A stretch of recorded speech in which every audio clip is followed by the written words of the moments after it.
My dad didn't raise his voice often, so when he slammed his palm on the marble countertop and shouted, "Get out," the room went silent in a way that felt surgical. 22 people, my aunts, uncles, cousins, family, friends, sat frozen around the long dining table. No one defended me. No one even looked surprised.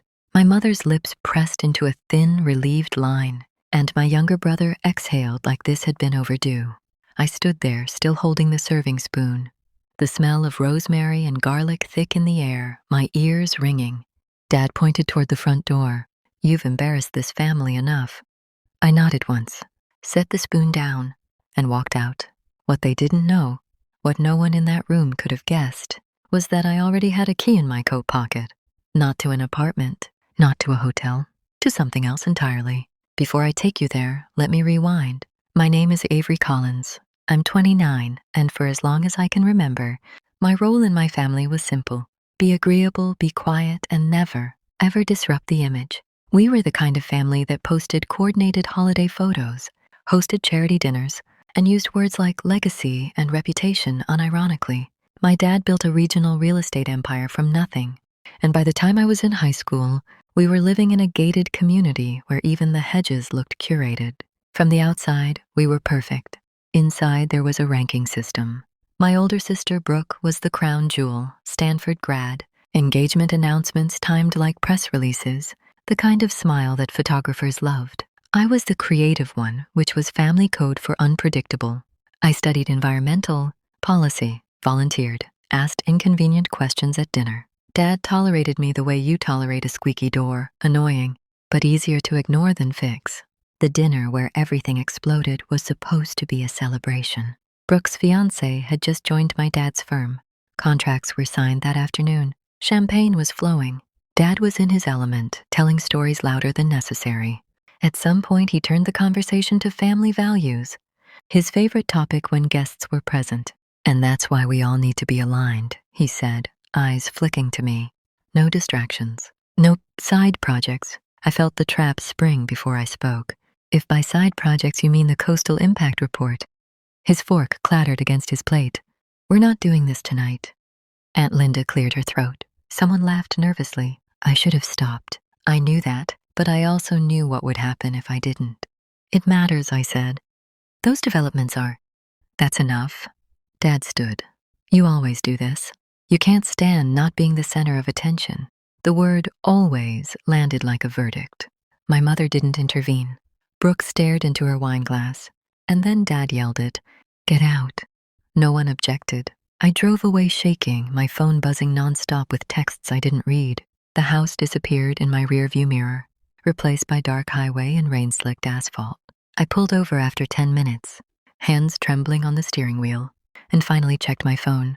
There was one message I opened, not from my family. It was from Marianne Hales, my godmother, the woman my parents referred to as eccentric, because she lived quietly and didn't need their approval. I heard what happened. The text read, "Call me. If you're enjoying this so far, take a second to like and subscribe. It really helps. And tell me in the comments where you're watching from and what time it is there." I read everyone. Marianne answered on the first ring. "Avery," she said gently. "I'm so sorry." "I'm fine," I lied. "No, you're not," she said. "And you don't have to be. Listen to me. Remember the clause we talked about? The one your dad never bothered to read?" My stomach dropped.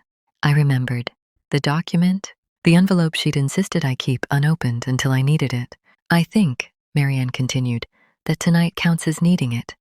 I reached into my coat pocket at a red light and felt the cool edge of a metal key, heavy, solid, real. "Come to the marina," she said. "Tomorrow morning. There's something I want you to see." I stared out at the rain, heart pounding, the echo of my father's voice still ringing in my ears. I didn't know it yet, but by this time tomorrow, I wouldn't be asking my family for a place at the table ever again. The marina smelled like salt and diesel, sharp and clean. The kind of air that wakes you up whether you want it to or not. I arrived just after sunrise, hoodie pulled tight, sunglasses on despite the gray sky. I hadn't slept. Every time I closed my eyes, I saw my dad's finger pointing at the door. Heard the scrape of chairs as people pretended nothing was happening. Marianne was already there.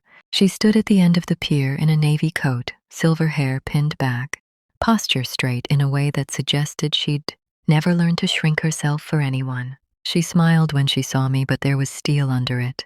You look like hell, she said, then pulled me into a hug that smelled faintly of bergamot. Good, means you're awake. She led me past yachts that gleamed even under cloud cover. Names in gold leaf, crews moving quietly, efficiently. At the far end, she stopped in front of a smaller boat, still immaculate, just understated, the kind of wealth that didn't need to shout. Before we go, she said, you need to understand what you're walking into. I'm listening. She opened her leather satchel and pulled out a slim folder. Not thick, not dramatic, clean tabs, labeled dates. Your father prides himself on control, she said. On appearances, on being the smartest man in the room. My chest tightened. You're talking like he's not. Marianne's mouth curved. I'm talking like he didn't read the fine print. The boat's engine hummed to life, vibrating under my feet. As we pulled away, she slid the folder across the bench toward me. I'm not asking you to open this yet. I just want you to know it exists. What is it? I asked, even as my fingers hovered over the cover. Receipts, she said simply. The kind that don't care who's loudest.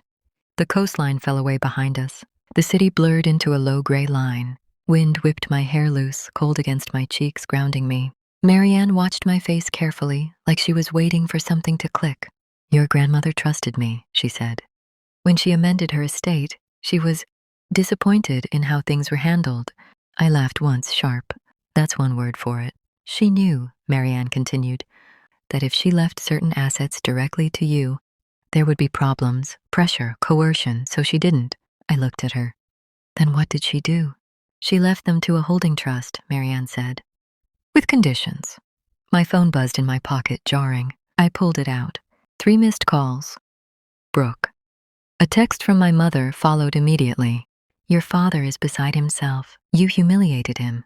Come home and apologize before this gets worse. I stared at the screen until the words stopped swimming. Apologize for what? I said out loud. For surviving, Marianne said dryly. For being inconvenient? Another text came in. This one from my Uncle Mark. Heard you stormed out last night. Dad's furious. Everyone's talking. Everyone's talking. The phrase crawled under my skin. The story was already being shaped, sanded smooth, turned into something I wouldn't recognize. I could hear it forming. Avery's always been dramatic. She overreacted. She's ungrateful. What happens when I don't apologize? I asked. Marianne didn't answer right away. The boat slowed, turning. Ahead of us, something dark rose from the water, jagged against the pale sky. Then, she said, they escalate. The island came into view, cliffs rising sheer from the sea, green spilling over stone like something reclaimed rather than built. As we drew closer, structures revealed themselves, clean lines, glass catching what little light there was, a dock carved neatly into rock. My breath caught. Is that? Not yet, Marianne said. This is just the introduction. We docked. As my boots hit the stone, my phone buzzed again. This time it was my father, no text, just a voicemail notification. I didn't listen. Marianne placed a hand on my shoulder. They're going to try to pull you back in, she said. Publicly if they can, quietly if they must. They'll say you owe them. They'll say you're nothing without the family. I swallowed. And the folder? She met my eyes. That's what changes the math. We started up the path toward the main house, the sound of waves crashing below us. Halfway there, my phone lit up again, this time with a photo someone had posted, a group shot from last night's dinner, cropped carefully. I wasn't in it. The caption read, "Family first always." My stomach dropped as a new message came in from my father's assistant. Not him, her. Mr. Collins would like you to attend a meeting tomorrow morning. Attendance is expected. Marianne glanced at the screen, then back at me. Well, she said, calm as ever, it seems they've decided to make this public. I looked up at the house ahead of us, glass and stone waiting, and then back at my phone, vibrating in my hand. Good, I said quietly, so have I. The meeting was scheduled for 10 a.m. sharp. The invitation wasn't really an invitation, it was a summons, wrapped in corporate language and delivered by someone who'd never once spoken to me directly. Attendance is expected, like I was an employee who'd forgotten her place. I didn't respond. Instead, I stood in the main house's floor-to-ceiling windows, barefoot on cool stone, watching waves slam into the cliffs below. The place was impossibly quiet. No traffic, no voices bleeding through walls. just wind and water and the low hum of a generator somewhere out of sight. Marianne had disappeared earlier with a murmured, "I'll let you breathe," leaving me alone with my thoughts and the folder. It sat on the dining table, unopened, pale manila against dark wood. Every few minutes, my phone buzzed again. Brooke, Uncle Mark, a cousin I barely remembered. Different words, same message. Fix this. By 9:30, the tone shifted. "Avery, you're being unreasonable. This doesn't have to get ugly. You know how your father is." I laughed softly at that one. I knew exactly how he was. That was the problem. At 9:47, my father finally texted me himself. "If you don't show up, I'll assume you've chosen a very difficult path." I typed a response, deleted it, then set the phone face down. My hands were steady now. That surprised me. I opened the folder. Inside were documents I recognized immediately. Deeds, trust language, signatures that carried weight. My grandmother's signature appeared more than once, elegant and decisive. There were notes in Marianne's handwriting. In the margins, dates, clarifications. One page, highlighted neatly, made my breath hitch. Beneficiary, Avery Collins. Activation clause, in the event of public disownment or documented coercion. Public disownment. My phone buzzed again as if on cue. This time, it wasn't a call or a text. It was a notification from a family group chat I'd muted years ago but never left. Someone had added me back in. A message from my mother sat at the top. "We're concerned about Avery's recent behavior. Please pray for our family during this trying time." Replies flooded in almost immediately. So sad. She's always been sensitive. Hope she gets the help she needs. There it was. The smear. Soft, polite, devastating. I scrolled, jaw tightening, and took screenshots of everything. Then I added one thing to the chat. Just one sentence. "I was told to get out in front of witnesses last night. I'm taking some space." I didn't wait for the replies. I exited the chat. At 10:02, Marianne reappeared, coffee in hand, eyes sharp. "They're moving fast," she said. "Your father's called 3 times." "I know," I said, sliding the folder toward her. I read it. She nodded. And he disowned me," I said. "Publicly, loudly, does that count?" Marianne's smile was thin. "It does." She took out her phone and tapped a few times. "I've already alerted the trustees. The clause is clear. There's also something else." She flipped to the back of the folder and pulled out a separate document. This one bore a familiar logo, my father's company. "What's that?" I asked. "An internal memo," she said. "From 3 years ago. About the island." My stomach dropped. "What island?" "This one," Marianne said, gesturing around us. "Your father wanted to develop it. Luxury eco-resort. Private investors. Your grandmother blocked the sale." I stared at her. "Why?" "Because she didn't trust him not to destroy it," Marianne said simply. "And because she'd already made plans for it." My phone buzzed again, relentless. This time it was a calendar invite. Emergency board meeting. My father's name attached. "They're calling a board meeting without you," Marianne observed. "That's sloppy." "He's panicking," I said. "Yes," she agreed. "And panic makes people careless." I walked back to the window, the island stretching out below me, wild and untouched. Somewhere inside the house, a printer whirred to life, Marianne already moving pieces into place. "What happens if I go to the meeting?" I asked. Marianne joined me, following my gaze. "Then they try to control the narrative, talk over you, dismiss you. And if I don't? Then they escalate publicly," she said, "which is actually what we want." I turned to her. "Because of the receipts." "Because of the receipts," she confirmed. My phone buzzed one last time. A new message from my father, shorter than the rest. "You have no idea what you're doing." I looked at the cliffs, the sea, the house behind me. Everything he thought was out of reach. "I think," I said calmly, "that's the first thing he's been wrong about." The gala was supposed to be my father's victory lap. The annual Collins Group Founders Night, black tie, crystal chandeliers, a jazz trio humming in the background, and enough donors, board members, and press to make any family drama impossible to hide. It was the kind of event where people smiled through clenched teeth and whispered threats behind champagne flutes. I hadn't planned on going. Then Marianne got a call. "He's added an item to the agenda," she said. Standing in the island's kitchen, phone pressed to her ear, unscheduled. I felt a chill despite the warm ocean air drifting in through open doors. "What kind of item?" Marianne listened, then met my eyes. a motion to restructure family voting shares, effective immediately. There it was, the trap. If I didn't show, he'd claim I was unstable, disengaged, unfit. If I did show, he'd try to corner me publicly, force a signature, a concession, something he could spin as reconciliation. He's confident, Marianne continued. Too confident. That decided it. We flew out that afternoon on a charter, arranged so quietly it barely left a paper trail. By the time the city skyline came into view, my phone was vibrating nonstop. Notifications stacked on top of each other, articles, posts, messages. Breaking, Collins Group, heir absent amid internal tensions.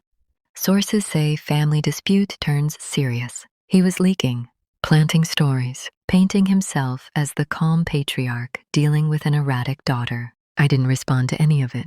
At 7:30, I stepped out of the car in front of the hotel ballroom. Camera flashes popped immediately, a low murmur rippling through the gathered crowd as people recognized me. I wore a simple black dress, nothing flashy, nothing apologetic.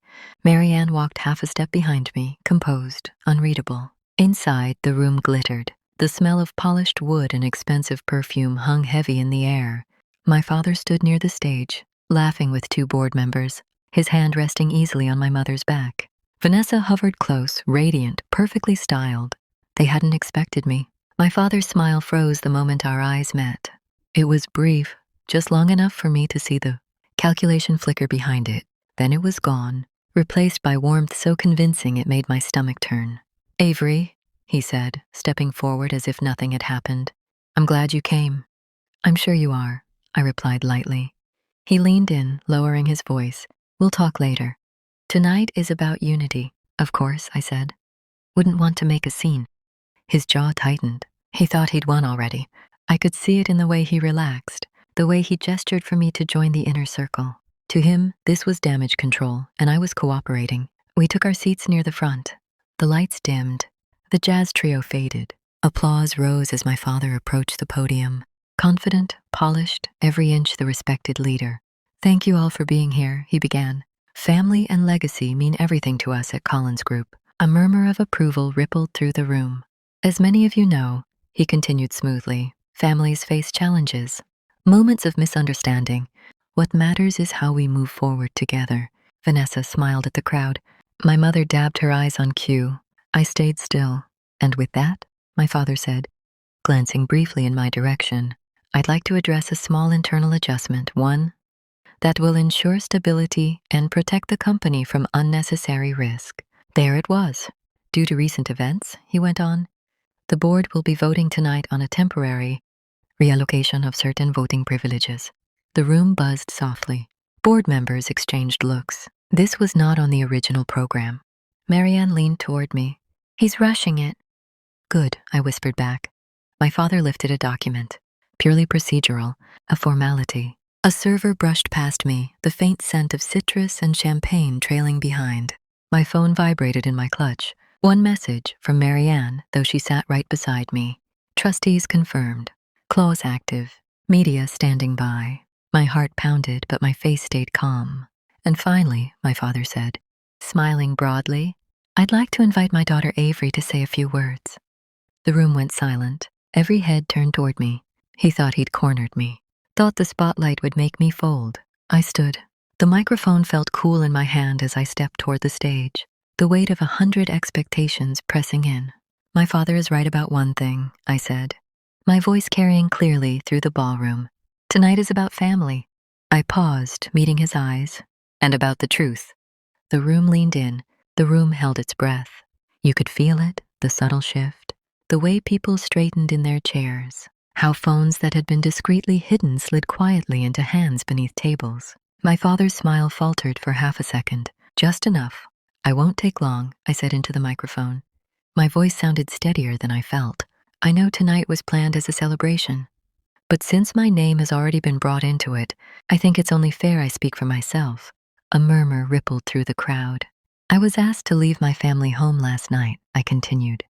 Publicly, loudly, in front of witnesses. I didn't look at my father when I said it. I didn't need to. I was told I embarrassed this family.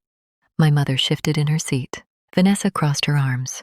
"What hasn't been mentioned," I said, is that this wasn't an emotional outburst. It was a decision. My father stepped forward. Avery, this isn't appropriate. I agree, I said calmly, turning to face him. Which is why I didn't bring this up. You did. A few people in the front row exchanged glances. I was also informed, I continued, that there would be a vote tonight affecting my standing in the company. A vote I was not consulted on. That's an internal matter, my father said sharply. Sit down. I smiled slightly. It was, until you made it public. I nodded once toward the side of the stage. Marianne stood. The effect was immediate.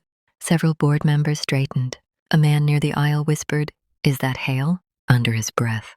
Marianne walked with unhurried confidence, heels clicking softly against the floor. She didn't take the microphone. She didn't need to. For those of you who don't know me, she said clearly, I'm Marianne Hale, trustee and executor for the late Eleanor Collins estate. The room stilled. My father's face drained of color. I've been asked to clarify a few things. Marianne continued, pulling a slim folder from her bag, specifically regarding Avery Collins's role in the family trust and the assets attached to it. Vanessa stood abruptly. This is ridiculous. Marianne didn't look at her. 3 years ago, Marianne said, Eleanor Collins amended her estate. Certain properties and interests were placed into a holding trust. The beneficiary, pending activation of a clause, was Avery. Whispers broke out. Cameras rose openly now. My father found his voice. That trust is inactive. It was, Marianne agreed, until last night. She turned a page. The activation clause is clear. In the event of public disownment or documented coercion, control transfers immediately. Silence slammed down like a gavel. That's not what happened, my father said hoarsely. You're twisting. I have witnesses, Marianne said calmly. And documentation. She held up a phone. And since this has already become a matter of public interest, she added, we've taken the liberty of notifying the trustees, the board, and, given the media presence, the press. My phone buzzed in my hand. A single message. Transfer complete. I exhaled slowly. If you're still with me, I said into the microphone, my voice gentle now. Take a second to like and subscribe, and tell me in the comments where are you watching from and what time is it there? Because what happens next changes everything. The room erupted. Questions flew. Board members stood. My mother began to cry, not the delicate tears from earlier, but messy, shocked sobs. Vanessa backed away, shaking her head. My father stared at Marianne. You can't do this. It's already done, she replied. He turned to me, eyes blazing. You planned this. I met his gaze evenly. You forced it. Security edged closer, unsure who they were meant to escort. Avery, my father said, lowering his voice, desperate now. We can talk about this privately. I leaned closer, just enough for him to hear. You told me to get out. So I did. The moderator hurried back onto the stage, attempting to regain control. The gala was over. Conversations exploded into clusters of shock and speculation. Behind me, Marianne placed a reassuring hand on my shoulder. They're panicking, she murmured, which means they're about to make mistakes.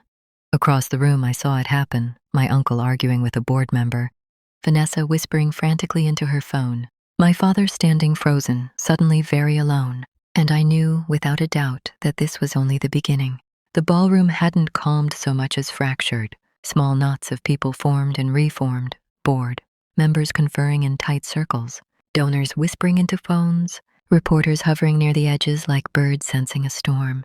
The string lights above us hummed softly, incongruous against the tension vibrating through the room. Marianne stepped back to the podium.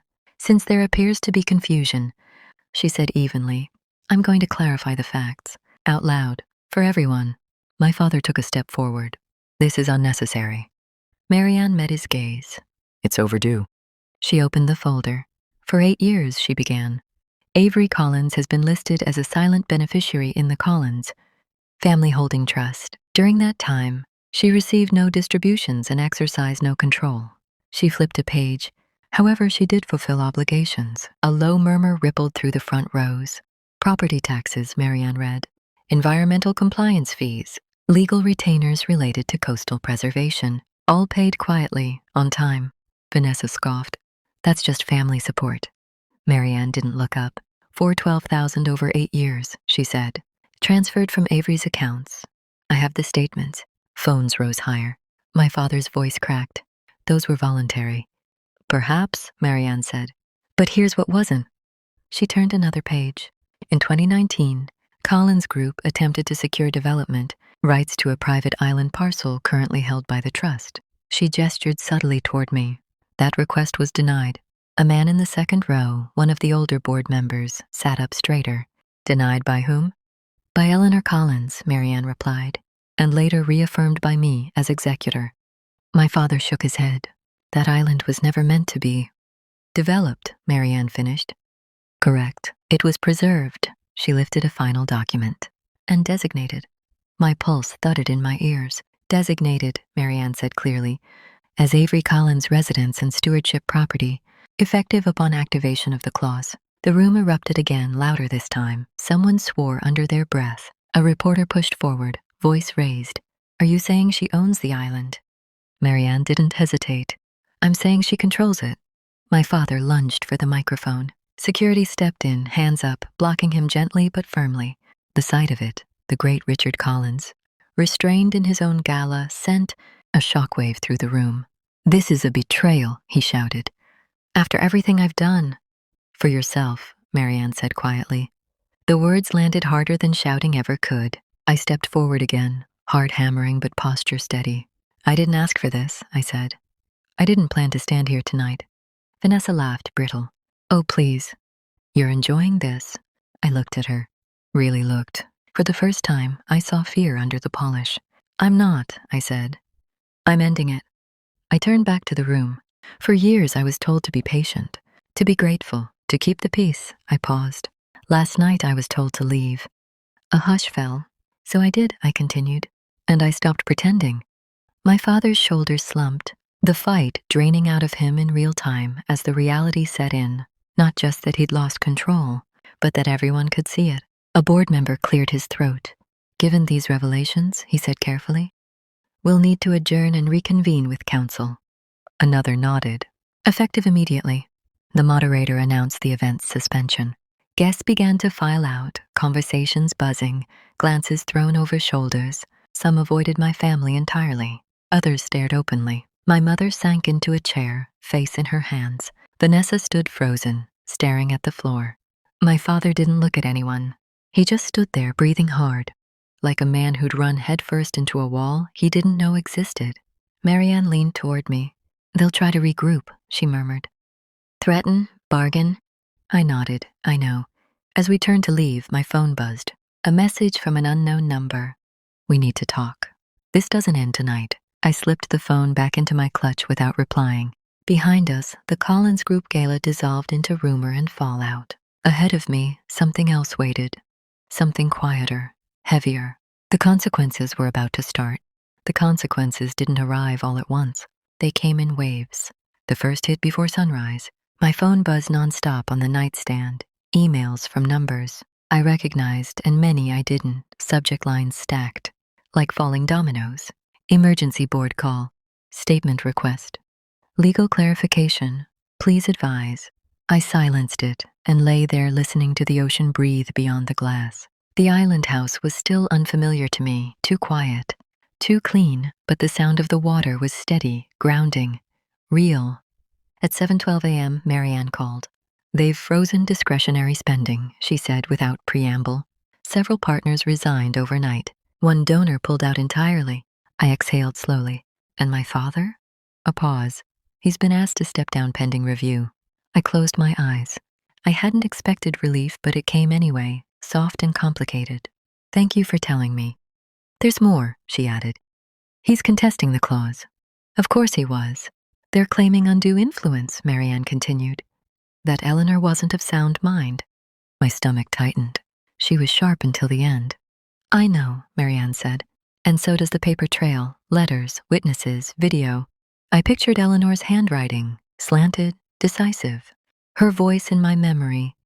Don't let them tell your story for you. I'll handle it, Marianne finished. But you need to be prepared. For what? For them to come at you emotionally. As if summoned by the words, another call buzzed through. My mother's name. I let it ring out. An hour later, a black SUV rolled up the long gravel drive. I watched from the terrace as my father stepped out alone. No entourage, no confidence, just a man in yesterday's suit, shoulders bowed. He didn't ring the bell. He stood there staring at the house, as if trying to reconcile it with the version of me he'd kept in his head. I met him halfway down the steps. "You shouldn't be here," I said. He swallowed. "I needed to see you." I folded my arms, the sea breeze cool against my skin. "Say it." For a moment I thought he might shout, might blame me, might do what he always did. Instead, he looked old. "They're tearing everything apart," he said hoarsely. "The board, the press, your sister." "Is not my responsibility," I cut in. He flinched. "We raised you." "You managed me," I said. "There's a difference." Silence stretched between us, broken only by the gulls overhead. "I didn't know it would come to this," he said finally. "That's the problem," I replied. "You never looked far enough ahead to see anyone but yourself." His eyes glistened. "If you walk away now, there won't be anything left." I thought of Eleanor, of her steady hands guiding mine when I was small, teaching me chess on a windy porch, of the way she'd looked at me in the hospital, fierce and proud. "I'm not walking away," I said. "I'm standing somewhere new." He opened his mouth, then closed it. There was nothing left to argue. "I'll have security escort you out," I added gently. He nodded once, a broken motion, and turned back toward the car. By afternoon, the headlines broke. "Air exposes family trust scandal. Private island clause triggers Collins' collapse." Who really paid the bills? Vanessa's brand sponsors vanished within hours. The gala photos circulated with captions she couldn't control. My mother's charity quietly removed her name from their board. And then, in the middle of it all, my niece FaceTimed me from Eleanor's old house. "Are you mad at Grandpa?" she asked, clutching her stuffed bear. I softened instantly. "No, sweetheart. Mom says everything's changing." I smiled gently. "Some things have to." That night, I sat on the terrace again, phone finally quiet. The island lights glowed along the shoreline, not like a fortress, but like a promise. This wasn't revenge. It was consequence. And the hardest part was still coming.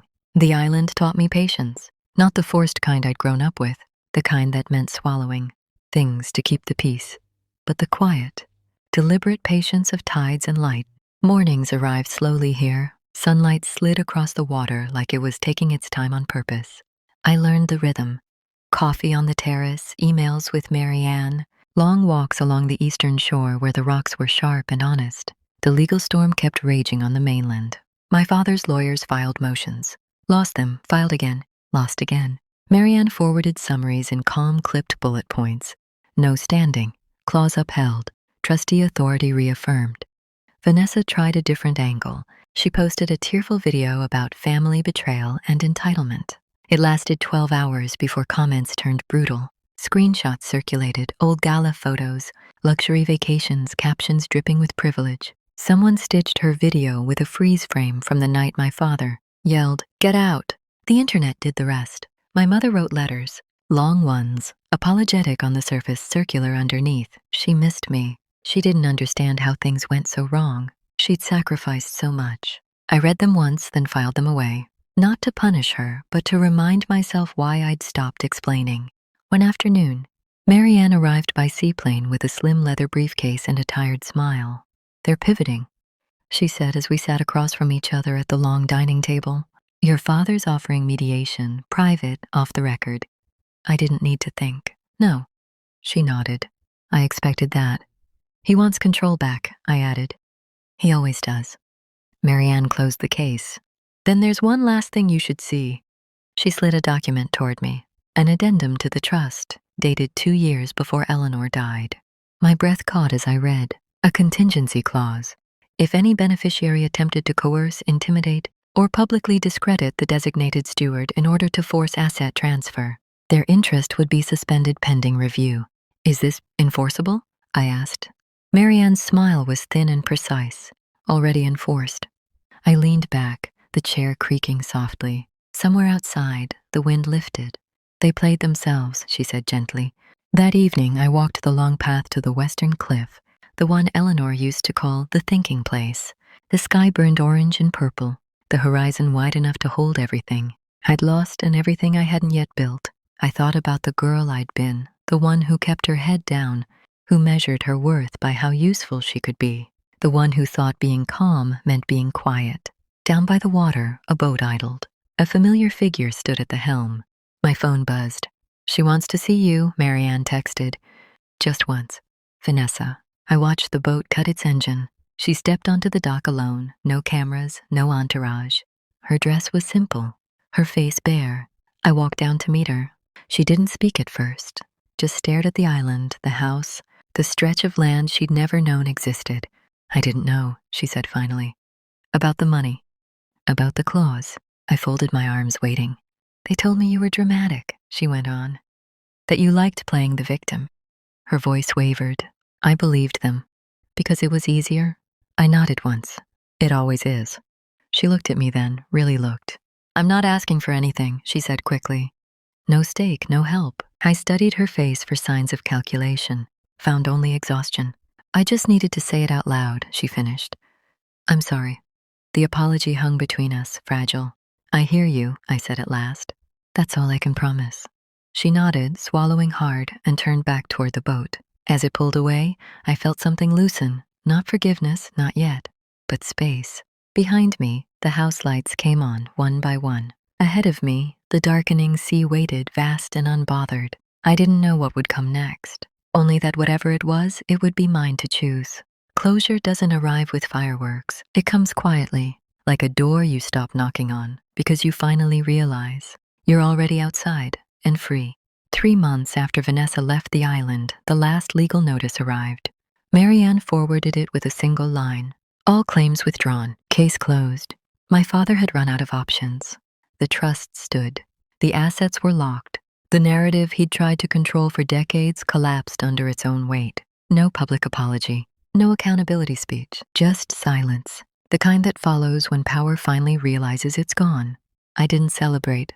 I sat on the terrace that night with a glass of iced tea, listening to the cicadas hum in the palms. The house behind me was still too big, still unfamiliar in places, but it no longer felt borrowed. It felt earned. Not because of money, but because I no longer felt like I had to justify my presence in it. That was new. A week later, I flew back to the mainland, not for them, but for me. I rented a small apartment near the city where I'd built my career. Nothing flashy, exposed brick, morning sun, a place that felt human-sized. I kept the island as a retreat, not an escape, because this wasn't about running away anymore. It was about choosing where I stood. At work, things shifted too. People who'd only ever seen the polished version of me, the agreeable one, started noticing my boundaries. I stopped over-explaining, stopped volunteering for emotional labor that wasn't mine. Surprisingly, nothing fell apart. If anything, doors opened. One afternoon, Eleanor's old friend, a foundation director, called. She'd heard about the trust, about how it was structured. "Have you ever considered stewarding it actively?" she asked. "Scholarships, legal aid, exit funds for people trapped in families that look perfect from the outside." I thought about my younger self, the dinner table, the laughter that stopped when I spoke. "Yes," I said, "I have." So we built something, not a vanity project, a quiet one. Grants that didn't require groveling, resources that didn't demand gratitude performances, help without humiliation. It felt right. My mother tried once more. A voicemail, shaky, apologetic, still vague. "I hope someday you'll understand," she said. I did understand. Understanding didn't require reconnection. I never called back. On the anniversary of the gala, the night my father told me to get out, I returned to the island alone. I walked the same path to the western cliff. The sea was calm, the sky clear. I spoke out loud, not to them, but to the version of me that had stood frozen under chandeliers and judgment. "You weren't too much," I said softly. "They were too small." The wind carried the words away. That night, I slept better than I ever had. No nightmares, no rehearsed conversations, no imaginary arguments, just rest. If there's one thing I learned, it's this. Boundaries don't destroy families, they reveal them. And if your absence causes chaos, it was never your presence they valued, it was your compliance. If this story resonated with you, take a second to like and subscribe. It helps more than you know. And tell me, where are you watching from and what time is it there? One last thing. If you've ever been told to leave emotionally, physically, silently, what did you build after? Would you have stayed for peace or walked away for yourself? Comment your take. I read everyone. Because sometimes the bravest thing you can do isn't proving them wrong. It's living so well you don't need to prove anything at all.